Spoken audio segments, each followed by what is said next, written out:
वट सावित्री व्रत कथा। वट सावित्री व्रत एक महत्वपूर्ण कथा है जो वट सावित्री व्रत से जुड़ी है। यह व्रत विवाहित हिंदू महिलाएं अपने पति की लंबी आयु, अच्छे स्वास्थ्य और समृद्धि के लिए रखती हैं।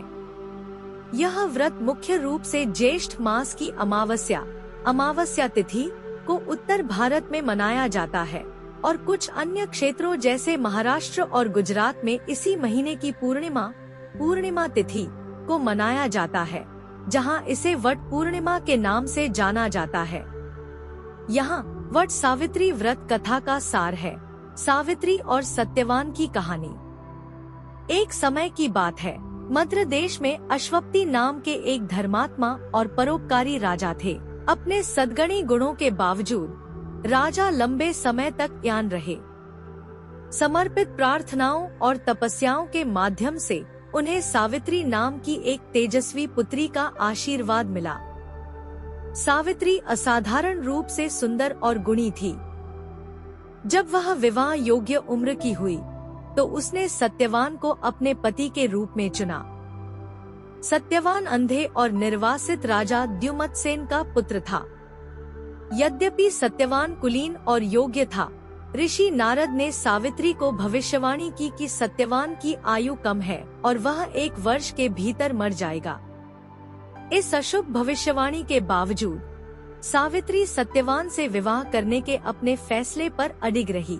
वह अपने महल के आराम को छोड़कर सत्यवान और उसके अंधे माता पिता के साथ जंगल में रहने चली गई और भक्तिभाव से उनकी सेवा की। जब सत्यवान की मृत्यु का अनुमानित दिन नजदीक आया तो सावित्री ने 3 दिनों तक कठोर उपवास करना शुरू कर दिया।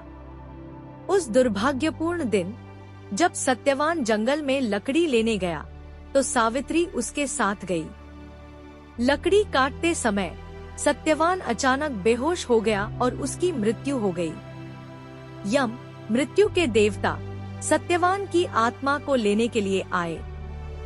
सावित्री अपनी अटूट भक्ति और आध्यात्मिक शक्ति के साथ यम के पीछे चली गई। जब वह सत्यवान की आत्मा को ले जा रहे थे, यम ने उसे रोकने की कोशिश की, लेकिन सावित्री के दृढ़ संकल्प और बुद्धिमान शब्दों ने उसे प्रभावित किया। सावित्री की भक्ति और दृढ़ता से प्रसन्न होकर यम ने उसे 3 वरदान दिए, लेकिन शुरू में सत्यवान का जीवन वापस करने से इनकार कर दिया। हालांकि सावित्री ने चतुराई से अपने वरदानों का उपयोग अपने लाभ के लिए किया। पहला वरदान उसने अपने अंधे ससुर राजा द्युमत्सेन के लिए नेत्र ज्योति और राज्य की वापसी मांगी। यम ने इसे स्वीकार कर लिया। दूसरा वरदान उसने अपने पिता राजा अश्वपति के लिए अपने वंश को जारी रखने के लिए पुत्रों की कामना की। यम ने इसे भी स्वीकार कर लिया। तीसरा वरदान अंत में सावित्री ने सत्यवान के साथ बच्चों का आशीर्वाद मांगा। यम अपने वचन से बंधे होने के कारण समझ गए कि वह सत्यवान का जीवन वापस किए बिना इस इच्छा को पूरा नहीं कर सकते। सावित्री के अटूट प्रेम, भक्ति और बुद्धिमत्ता से प्रभावित होकर यम सत्यवान की आत्मा को वापस करने के लिए मजबूर हो गए और उसे उसके साथ एक लंबे और सुखी वैवाहिक जीवन का वरदान दिया। इस प्रकार सावित्री की भक्ति और उपवास ने उसके पति को मृत्यु के चंगुल से बचा लिया। कथा और व्रत का महत्व। वट सावित्री व्रत और इसकी कथा एक पत्नी की अपने पति के प्रति भक्ति, दृढ़ संकल्प और प्रेम की शक्ति का प्रतीक है। यह सावित्री की बुद्धिमत्ता और मृत्यु के सामने भी अपने विवाह के प्रति उसकी अटूट प्रतिबद्धता पर प्रकाश डालता है।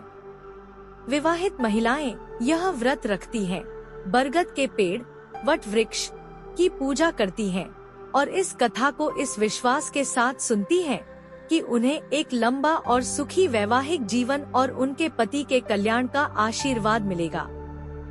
बरगद के पेड़ को अपनी लंबी आयु और आश्रय प्रदान करने की क्षमता के लिए भी पूजा जाता है, जो विवाह में दीर्घायु और स्थिरता का प्रतीक है। व्रत के अनुष्ठानों में अक्सर बरगद के पेड़ के चारों ओर धागा बांधना, उसकी परिक्रमा करना, प्रार्थना करना और उपवास करना शामिल होता है। ये कार्य सावित्री के दृढ़ संकल्प और अपनी भक्ति के माध्यम से मृत्यु पर उसकी विजय के प्रति श्रद्धांजलि है।